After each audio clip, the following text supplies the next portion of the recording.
Meus irmãos, a paz do Senhor. Eu peço desculpas aí pelo atraso no início da nossa programação. Eu tive um problema na conexão aqui com o link que a gente tinha agendado. Ainda estou me inteirando um pouquinho sobre como a gente fazia aí, né, essas produções aí ao vivo. Mas acho que agora o link vai dar certo, tá? Então eu já comuniquei ali no próprio link que eu tinha compartilhado. Se alguém de repente fez compartilhamento e alguém estava aguardando assistir por lá, já está avisado lá que deu algum problema nesse link e que você pode entrar aí no site, Uma Palavra para Ti, e acessar aí a nossa escola bíblica dominical, tá? Nós estamos iniciando um trimestre, né? Esta é a lição. Não sei se vai aparecer invertido aí para vocês, mas a igreja eleita é o tema dela, né? E o estudo deste trimestre ele vai abordar aí a carta do apóstolo Paulo aos Efésios. O comentário bíblico é do pastor Douglas Batista. Esse pastor ele é o líder da admissão no Distrito Federal. Ele é formado em teologia, também licenciado em filosofia, e aí tem as suas prerrogativas na revista para que os irmãos ali tomem ciência. Eu quero reforçar aos irmãos a necessidade de estarmos orando uns pelos outros, né, por nossos familiares também, por nossa igreja, e também reforçar aos irmãos, né, a nossa necessidade também de contribuir com as nossas ofertas, os nossos dízimos, a obra do Senhor. Aqui na nossa página nós temos aí o banner com o número da conta da igreja para os irmãos que assim desejarem. Muito bem, meus irmãos, nós vamos comentar aqui a lição de número 1, né? A lição de número 1, irmãos, ela vai trazer um breve panorama. Nós vamos passar por cima, sobrevoar a carta de Paulo aos Éfesos, e nas próximas, aí sim, nós mergulhamos nela, né? Aí sim nós iniciaremos realmente os comentários aí mais aprofundados de cada tema que é tratado nessa importante epístola. Fique conosco por esses dias. Eu quero já saudar com a paz do Senhor ali, agradecer.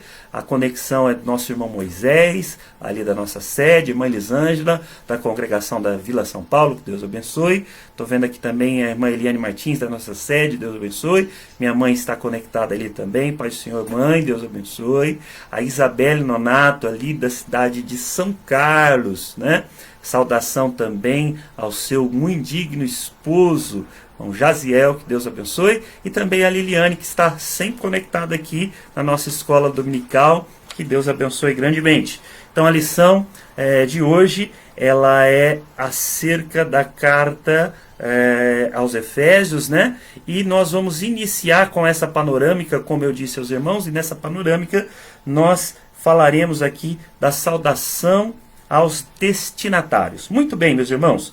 Efésios no capítulo 1, seu versículo 2, é o texto áureo desta nossa lição, onde está escrito: a vós, graça e paz, da parte de Deus, nosso Pai, e da do Senhor Jesus Cristo.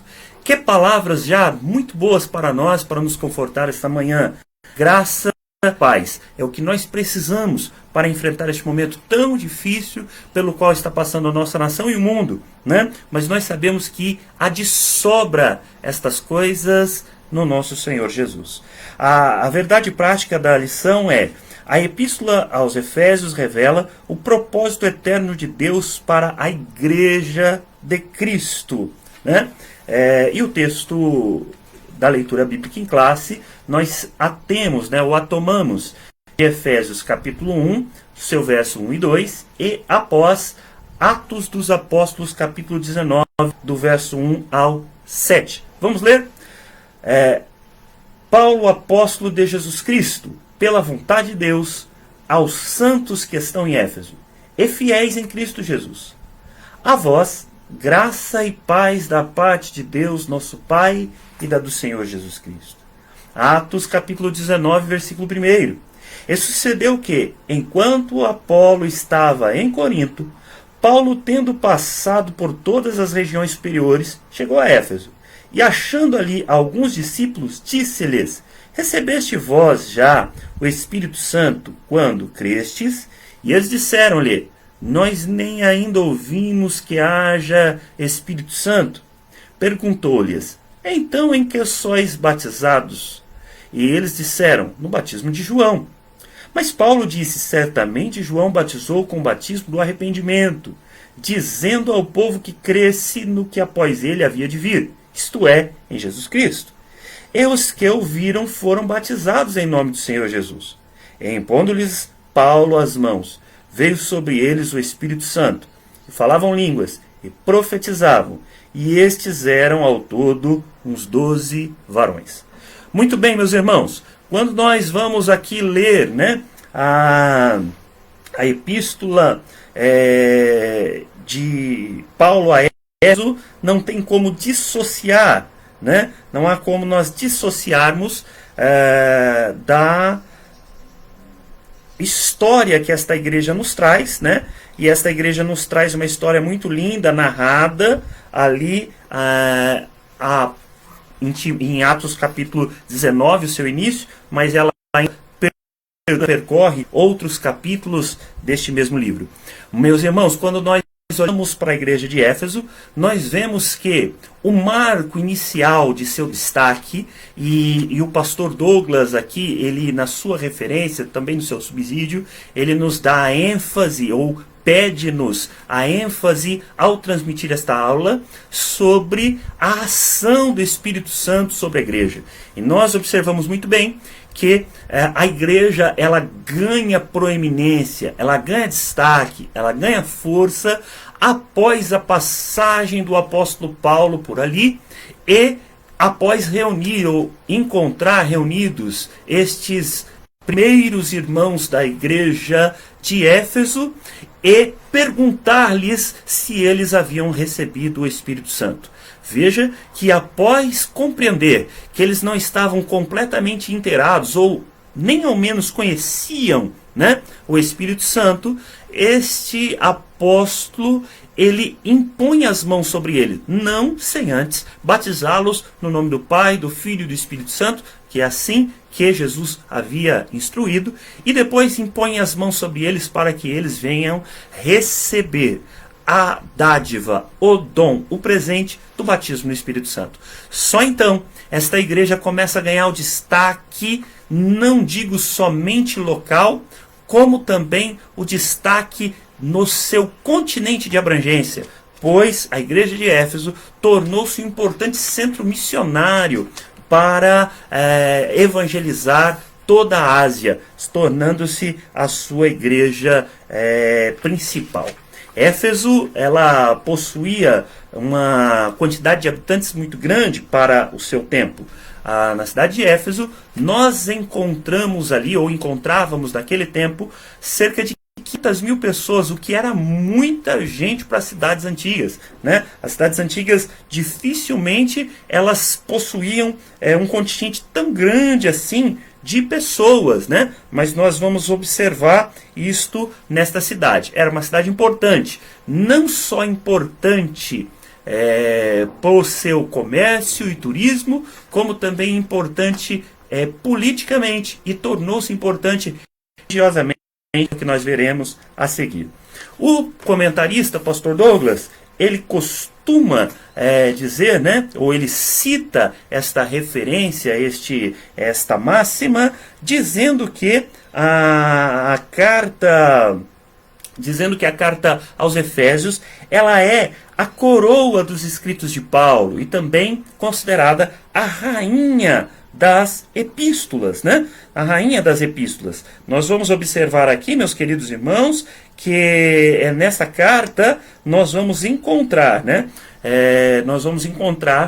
Muitas revelações importantíssimas. A carta ela é dividida em dois tempos, né? Seus 3 primeiros capítulos e os 3 derradeiros, e nos quais nós vamos observar uma divisão bastante clara sobre a doutrina da igreja, ou a doutrina relacionada à igreja, e a prática, ou poderíamos dizer, né, em termos mais simplificados, nós vamos encontrar relacionados aqui, sem dúvida, a teoria de como deveria viver os irmãos, e também a prática de como deveria viver a igreja. E nós vamos estudar isso durante todo esse trimestre, a cada domingo uma nova lição. Como eu disse no início, nós estamos fazendo uma panorâmica em cima da carta de Paulo aos Efésios, ou a igreja que estava localizada na cidade de Éfeso. Então, o primeiro tópico, e é dividido em 3 tópicos aqui, a nossa revista. Se você ainda não tem ou não possui a revista, nós lembramos que no nosso templo sede, ali na Rua Aparecida, 710, a igreja está aberta durante o dia e os irmãos podem adquirir ali a sua lição, a sua revista da escola dominical. Também quero reforçar aos irmãos que podem ser adquiridas essas revistas pelo site da própria CPAD, da livraria, que você compra pela internet, ou em outro canal. Já agradeço ao pastor Israel Bragnocêncio, da cidade de Barra Bonita, que veio aqui nos presentear com essa revista. Que Deus o abençoe, também a sua família e a igreja que está sob seus cuidados. Muito bem. O comentarista divide em 3 tópicos aqui, irmãos, a nossa lição. E os 3 tópicos são, primeiro, apresentar a autoria da epístola, né, e a sua data, ou possível data. O segundo tópico, identificar a quem ela foi dirigida, né, contextualizar ali a cidade de Éfeso. E o terceiro tópico, explicar o propósito pelo qual ela é redigida. No primeiro tópico, irmãos, nós não temos muita dificuldade, porque Paulo, como nós lemos, né, na leitura bíblica em classe, no verso 1 e 2 da carta de Paulo aos Efésios, nós vemos Paulo declarando a sua autoria. Embora haja algum teólogo que divirja ou tenha algum pensamento divergente, entendendo que esta carta ela não foi escrita pelo apóstolo Paulo, nós entendemos que sim, primeiro, porque vemos a referência aqui textual, né? O próprio apóstolo nominando na saudação Paulo, o apóstolo de Jesus Cristo, ou seja, ele está se identificando já no cabeçalho da carta para os seus destinatários. Então entendemos que ela é de autoria do apóstolo Paulo. Segundo, porque quando nós vamos estudar os pais da igreja, né, nós vamos estudar ali os primeiros teólogos, lá nos primeiros escritos, nós vamos encontrar eles afirmando ou eles acreditando que esta carta realmente se atribuía ao apóstolo Paulo. E a terceira evidência é que quando nós comparamos com as ditas ou chamadas cartas das prisões, ou seja, Éfeso é uma das cartas, né, aos Efésios, é uma das cartas escritas por Paulo enquanto estava preso, na sua prisão domiciliar na cidade de Roma. E nós vemos que ele escreve também aos Colossenses, nós vemos outras coisas que ele escreve nesse período de prisão, a Filemon, né, sobre Onésimo, e nós encontramos ali uma semelhança textual que atesta para a autenticidade da autoria do apóstolo Paulo. Muito bem, quem era este apóstolo, irmãos? Nós sabemos que o seu nome de batismo, ele é Saulo. Saulo, conhecido como Saulo de Tarso. Esse era o seu nome de batismo, pois Saulo era hebreu. E Saulo, as pessoas dizem, né, os estudiosos, eles dizem que é uma referência ou homenagem a Saul, o primeiro rei de Israel. Recordemos os irmãos que Saul era da tribo de Benjamim, como também o era Saulo. Então, muito possivelmente, seu nome, ele realmente traz esta referência. Há quem diga que o seu nome do hebraico significa aquele que é pedido ou reivindicado ou solicitado. E nós lembramos como se deu, né, o reino de Saul. O reino de Saul foi pedido pelo povo de Israel a Samuel, o profeta. Então, esse é o significado do nome Saulo. Como Saulo ele tinha dupla cidadania, como os leitores da Bíblia Sagrada bem o sabem, Saulo ele era de nascença judeu, da tribo de Benjamim, da religião farisaica, o seu princípio religioso, e depois ele também era, né, cidadão romano também de nascença. Paulo, ele nasceu com pais que tinham a cidadania romana e por essa razão ele possuía essa dupla cidadania. E o seu nome de romano, ou seu nome que ficava numa pronúncia mais fácil para a língua grega, era Paulo, ou seja, antes ainda de sua conversão, ele era chamado pelos dois nomes, Saulo e Paulo. Mas após a sua conversão, em todas as suas epístolas, ele faz questão de dizer, ou se anunciar como Paulo e não mais como Saulo. O comentarista da revista que nós temos, ele atribui isso talvez ao seu chamado para pregoar o evangelho aos gentios e não aos judeus. Então, cabia mais o nome gentil, Paulo, que era mais facilmente pronunciado por aqueles que não eram judeus e não falavam o idioma hebraico, do que Saulo, Todavia, eu tenho para mim que ele escolhe pelo próprio significado das duas palavras. Assim como a palavra Saulo significa pedido, reivindicado ou solicitado, a palavra Paulo significa pequeno. E Paulo se coloca como o último dos apóstolos, como o menor deles. E em diversas ocasiões nós vamos vê-lo citando isso. Por isso eu entendo que ele usa este nome para se identificar aos irmãos. Muito bem. Nós entendemos quem é o autor e, conhecendo este autor, nós podemos entender então qual o momento que ele escreve. E está aqui no terceiro subtópico do primeiro tópico aqui da lição.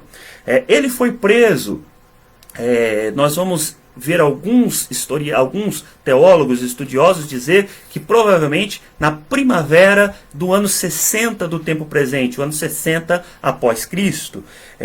Não dá para firmar ou cravar uma data, mas dá para fazer esta especulação. Paulo, então, ele foi preso por volta do ano 60 de nosso presente tempo. E se ele foi preso nesse tempo e ficou nessa prisão por 2 anos, entendemos que sua prisão dura de 60 a 62 da nossa era. E se ele escreve esta carta enquanto estava preso, alguns estudiosos, e o pastor Douglas, que escreve este comentário, esta revista, ele cita que aproximadamente ele escreve por volta do ano 61 de nosso tempo presente. É por causa disto que nesta carta ele cita no capítulo 3, versículo 1, prisioneiro de Jesus Cristo. Capítulo 4, versículo 1, o preso do Senhor. E também no capítulo 6, versículo 20, o embaixador em cadeias. Por que Paulo faz estas referências? Porque Paulo estava preso, mas ele não estava preso por cometer alguma irregularidade, algum crime. Não, ele estava preso por pregar o evangelho. E aí, então, ele se coloca não como preso de um sistema, não como preso justamente, mas o preso do Senhor, o prisioneiro de Jesus Cristo, o preso do Senhor e o embaixador, porque ele era o embaixador do evangelho aos gentios. Nós já então fixamos a data, já então falamos do autor, então vamos falar dos destinatários desta carta. Quem eram? Era justamente a cidade que comentamos aqui, a cidade de Éfeso. A cidade de Éfeso, onde havia ali uma igreja. E esta igreja, irmãos, embora ela não havia sido fundada por Paulo, como já dissemos a princípio, Paulo chega nesta cidade e já encontra alguns irmãos ali. Mas aqueles irmãos não tinham completa ciência do caminho.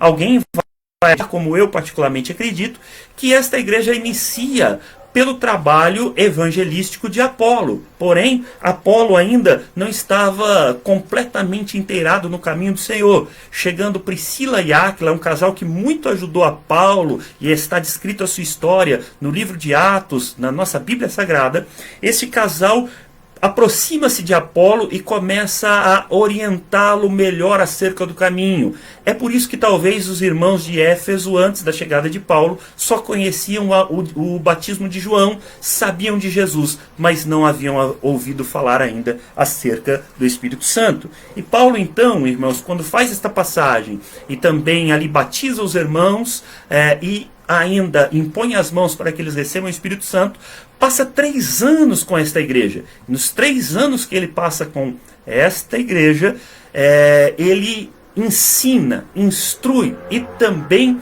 evangeliza e envia missionários por toda a Ásia. Isto fica claro a nós quando nós olhamos para a referência de Atos dos Apóstolos, capítulo 19, nos versículos 9 e 10. E eu me lembro muito bem de uma mensagem pregada pelo pastor Arnaldo, num culto de ensino, aonde ele cita este texto, né? E ele diz, ele citando esse texto que nos diz assim: durou isto por um espaço de 2 anos, né? Ou seja, Paulo disputando na escola de Tirano com algumas pessoas acerca do caminho do Evangelho, do caminho da salvação.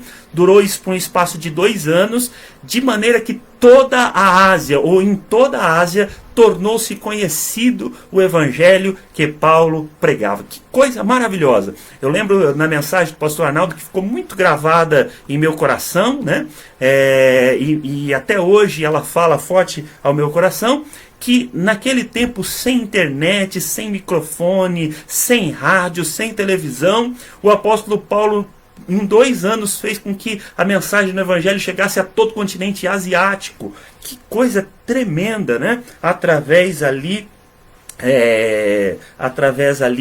da igreja de Éfeso, né? Lembrando, né, a Ásia Menor, aquela região que está descrita para aquele tempo. Muito bem, então são os destinatários da carta, a igreja de Éfeso. Mas o comentarista, bem como outros teólogos, vão nos falar que essa carta certamente ela não se dava, né, somente para com a igreja de Éfeso, ou não se destinava somente a ela, mas se destinava era uma carta encíclica, ou uma carta circular, uma carta destinada a circular por todas as igrejas. Haja vista que quando nós lemos nela, nós não vamos encontrar nenhum problema específico ou particular, como nós vamos ver, por exemplo, na carta aos Coríntios, né? Então era uma carta mais abrangente, até porque, imagino eu, que as igrejas da Ásia Menor, elas possuíam um vínculo fraternal à igreja de Éfeso, ou seja, elas tinham uma hierarquia, considerando como Éfeso a igreja mãe. É um pensamento que tenho quando leio Atos dos Apóstolos. Por esta razão, imagino que Paulo destina a carta a Éfeso, sabendo que ela também seria lida pelas outras igrejas da Ásia Menor. Muito bem. Que cidade era Éfeso? Dissemos já que ela tinha cerca de 500 mil habitantes. Para os dias de hoje já é muita gente, mas para aqueles dias era uma metrópole muito grande. A cidade de Éfeso, ela vivia e a sua economia constituía basicamente da religiosidade pagã que existia naquela cidade. Aquela cidade, ela tinha um templo que era uma das 7 maravilhas do mundo antigo. Esse templo era todo construído em mármore e era dedicado à deusa chamada Artemis pelos gregos e Diana pelos romanos, né? Esta deusa considerada por eles, ela tinha dentro dela, ou dentro desse templo, havia um meteorito que havia caído na cidade, e eles entendiam que aquela era uma representação da deusa Diana, e eles colocaram dentro do templo, e eles cunhavam na moeda que circulava na cidade de Éfeso a seguinte frase ou expressão: a guardiã da imagem de Diana, né? Ou a imagem que caiu do céu. Nós vemos isso escrito ali em Atos dos Apóstolos para os irmãos que fizerem ali o estudo depois mais detalhadamente. Então nós vamos observar que esta cidade ela era como se fosse uma matriz de uma peregrinação religiosa idólatra. Muitas pessoas iam para Éfeso para conhecer o templo de Diana, para entrar nele, e também alguns ourives que trabalhavam ali a prata, o ouro, aproveitavam-se deste turismo para vender as suas imagens, para vender os seus apetrechos, né, idólatras ali para aqueles que vinham visitar aquela cidade. Então seu comércio era muito forte por essa questão, mas também porque era uma cidade importante do Império Romano, e ainda também porque esta cidade era uma cidade portuária, e no antigo tempo os navios eram as maiores formas de produzir ali os produtos comerciais. Por essa razão, todas as cidades portuárias acabavam se tornando cidades muito ricas, porque havia ali a chegada e saída de materiais. Esta era Éfeso. Éfeso, então, como nós dissemos, tinha esse templo dedicado ali a essa deusa pagã. E esse templo, além de ser uma das maravilhas do mundo antigo e ser ali também um ponto turístico, ele também propagava, ele também anunciava, né, muitas imoralidades, porque a deusa Artemis ou Diana era considerada a deusa da fertilidade, e as sacerdotisas que estavam dentro daquele templo, lamentavelmente, eram prostitutas cultuais, e ali naquele templo era realizado orgias com o intuito religioso. E nisso a cidade era mergulhada numa imoralidade muito grande. Por essa razão, as pessoas que residiam em Éfeso, elas tinham um grande desafio quando se convertiam, porque elas tinham que deixar toda esta imoralidade. E isto é assunto de Paulo na carta aos Efésios também, né? Se deixar dessa vida antiga para uma vida nova. Também é sabido que na cidade de Éfeso e na igreja que estava lá, existiam judeus e não judeus. Existiam aqueles que eram descendentes, né, da mesma nação da qual veio o nosso Messias Jesus, e que não eram. E por isso havia certa animosidade, algumas pessoas vão dizer, e dá para inferir isso do texto. Por isso, um dos temas dito pelo apóstolo Paulo nesta carta é a unidade em Cristo Jesus, né? Então, esse tema de unidade, ou seja, de sermos um, ele é tratado de uma maneira singular nessa epístola, como não é tratado em outras. Não significa que esse tema não esteja em toda a Escritura e em muitas epístolas, mas ele é tratado de uma maneira singular na carta de Paulo aos Éfesos, sendo um tema de grande relevância, e nós vamos falar dele nas próximas lições que nós tivemos aqui. A igreja, a saudação, né, que Paulo traz aqui a esta igreja, né, a sua saudação epistolar, primeiro ele se coloca Paulo, né, o apóstolo, que nós sabemos que a palavra apóstolo é o enviado, o embaixador, aquele que vem com uma missão. Paulo, o apóstolo de quem? De Jesus Cristo, o enviado do Senhor Jesus. Pela vontade de Deus. Ele frisa este pela vontade de Deus, porque o apostolado de Paulo, ele teve que ser defendido em muitas ocasiões. Nós vamos encontrar isto. Primeiro, porque ele é dos apóstolos o único que não esteve com Jesus em carne.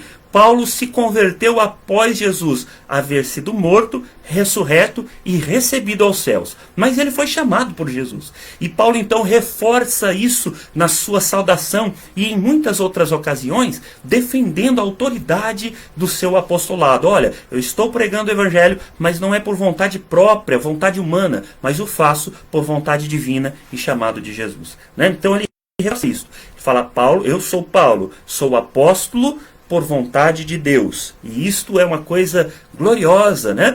Nós entendemos assim que todo aquele que resolve servir ao ministério, ele deve o fazer não por vontade humana, mas por vontade divina, por vontade de Deus.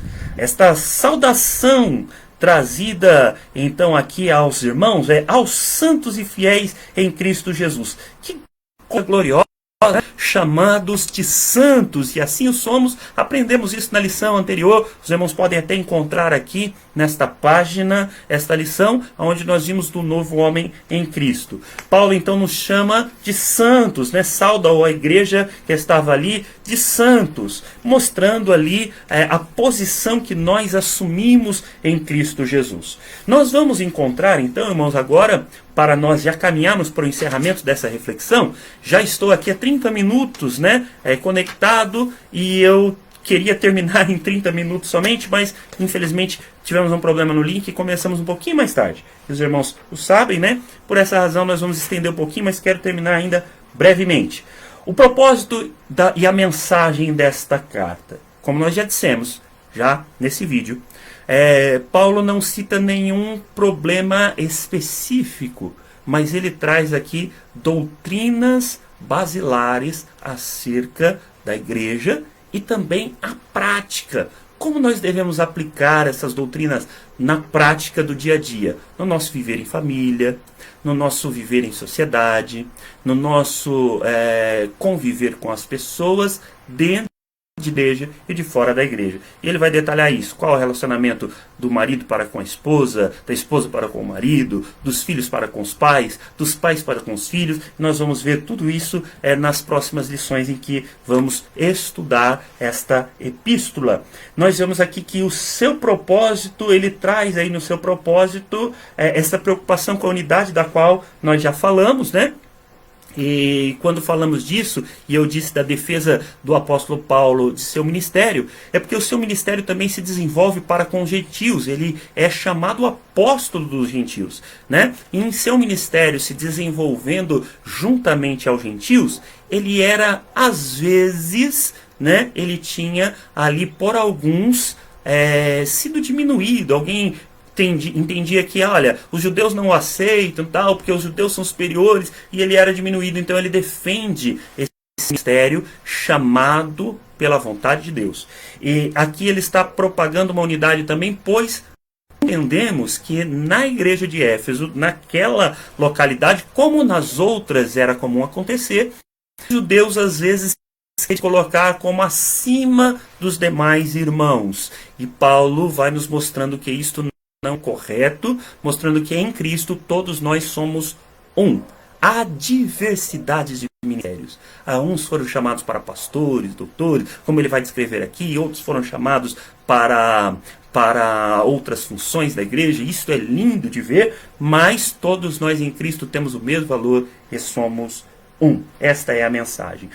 O comentarista ele divide aqui em dois grandes blocos. Quais seriam os dois principais temas da carta de Paulo aos Efésios? E ele nos traz aqui esses dois temas que talvez resumem toda a carta. Primeiro, apresentar Jesus como o cabeça de todas as coisas, como a razão por todas as coisas, como personagem principal, não só desta epístola, mas como da Bíblia, e não só da Bíblia, mas como da história de todo o mundo. Jesus Cristo é o Senhor, para a glória de Deus Pai. E depois ele apresenta a igreja como corpo vivo de Cristo, pela qual o Senhor Jesus desempenha as suas atividades ainda hoje. Jesus Cristo disse ainda, antes de ser crucificado, que sobre esta afirmação, a fé que ele é o Filho de Deus, o verdadeiro Messias, ele estabeleceria a sua igreja. Primeira vez que nós vemos este termo dito nas Sagradas Escrituras. E as portas do inferno não prevalecerão contra ela. É verdade, irmãos, que nós estamos impossibilitados de nos reunir no templo para cultuar, mas as portas do inferno não prevalecem contra a igreja. É verdade que nós estamos reclusos em nossas casas para nos proteger do contágio deste vírus tão cruel e tão mortífero, mas este vírus não prevalecerá contra a igreja do Senhor. Coisa gloriosa. E esses dois temas, eles se desdobram em alguns outros que nós podemos ver aqui, né, descritos no tópico 2, ou melhor, no subtópico 2 do tópico 3. Né? E os temas são a preeminência de Cristo na redenção, a oração apostólica, o resultado da em Cristo, a oração apostólica pelo esclarecimento, implementando, e aí depois sobre a igreja, implementando o propósito de Deus, ou seja, a igreja é o propósito de Deus, e Paulo chama ela de um mistério que estava oculto desde as eras passadas para ser revelado agora. A igreja é um mistério de Deus, reproduzindo a vida de Cristo nos crentes, ou seja, nós somos imitadores do Senhor Jesus, aplicando a autoridade de Cristo aos relacionamentos do lar, ou seja, nossa casa é uma igreja, né? É o início da igreja, e nós devemos aproveitar esses momentos que estamos em casa, faça o culto doméstico com a sua família, leia a Bíblia com eles, ore com eles, né? Aproveite esses momentos em família. estar capacitado e equipado para a batalha espiritual, Paulo nos demonstra, e também, irmãos, por conta da superstição que rondava a cidade de Éfeso, porque vem de uma religião pagã. Lembre os irmãos que lá em Atos é mostrado que em Éfeso foi queimado em praça pública, depois que os irmãos se converteram, livros de artes mágicas que perfaziam um alto montante de valor financeiro. Então veja, era uma cidade muito idólatra e mística, e Paulo então está declarando que todo esse misticismo, ele provém de Satanás, do nosso adversário, o diabo. Mas ele não fala isso para que nós venhamos estar assustados ou atemorizados. Não, ele diz isso, mas traz para nós, mostrando que a nossa batalha não é contra carne e sangue, mas contra estas potestades, mas que nós estamos equipados, devidamente equipados, ou temos à disposição o equipamento necessário para vencer esta batalha, que é descrito no capítulo 6 desta epístola. Muito bem, meus irmãos, então já analisamos a autoria e a data aproximada da carta, né, de seu escrito. Depois analisamos os destinatários possíveis e o seu contexto. E por fim, agora, nós falamos acerca da mensagem, do propósito e da mensagem. Propósito: mostrar Cristo como Senhor, mostrar a igreja como corpo de Cristo, uma igreja una, né? Independente de seus membros serem diversos e os dons serem diversos, todos nós contribuímos para um só fim: glorificar a Jesus e combater as hostes das maldades nos lugares celestiais. Eu vou ler a conclusão, então, para que nós venhamos já ir encerrando esta live aqui. A epístola revela um elaborado resumo da salvação e suas implicações para a vida cristã. Seu conteúdo recorda o favor imerecido que recebemos gratuitamente da parte de Deus. Suas exortações nos impelem a viver em santidade e, alicerçados em Cristo, a cabeça da igreja, a batalhar contra as forças das trevas. Vamos orar. Querido Senhor Jesus, nós somos agradecidos, Pai, por esta manhã que o Senhor nos dá de vida na Tua presença. Agradecemos por poder meditar na Tua palavra esta manhã.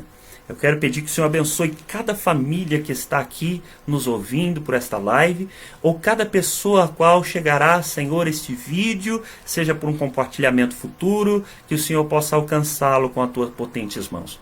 Eu quero pedir, meu Senhor, por nossa nação brasileira, em obediência ao nosso pastor maior, Senhor, o pastor Wellington Júnior, presidente da Convenção Geral das Assembleias de Deus. Eu quero, meu Senhor Deus, orar por nós faremos isso ainda hoje com a minha casa e minha família, logo mais desligado daqui essa live, mas faço aqui junto com esses irmãos conectados, orando por nossa nação brasileira, orando por nossos governantes, orando, meu Senhor Deus, por aqueles que estão lutando nos hospitais, pela vida daqueles que vieram ser infectados por esse vírus tão cruel. Que o Senhor estenda tuas mãos para com esta nossa nação. Senhor, a nossa nação precisa do Senhor. Lamentavelmente, algumas pessoas, Senhor, lhes dão as costas, meu Senhor, fazendo tantas blasfêmias, tantas coisas horríveis, como nós assistimos nesses dias do dito carnaval. Mas, meu Senhor, não atenta para os seus pecados, pois não sabem o que fazem, mas que o Senhor lhes dê também a oportunidade de conhecer a luz do Teu Evangelho. Abençoa, meu Senhor, a nossa nação, abençoa esta cidade, meus colegas de trabalho, Senhor. Eu oro por cada um e por cada família deles, Pai, para que esta praga não chegue em suas casas e não ceife a vida deles. Meu Senhor Deus, abençoa o nosso pastor, presidente, o pastor Arnaldo, aqui da cidade de Bauru, Mandice, sua família, todo o ministério. Logo mais à noite o culto que será realizado online às 20 horas. Meu Deus, estenda tuas mãos poderosas sobre cada um de nós, meu Senhor. Este é o pedido que eu faço no nome santo do Senhor Jesus. Amém. Meus queridos, que Deus vos abençoe muitíssimo, viu? Um ótimo domingo para vocês. Não esqueça de logo mais às 8 horas, às 20 horas da noite, né? Você está ali conectado no site da Belém Bauru para o culto online. Deus abençoe.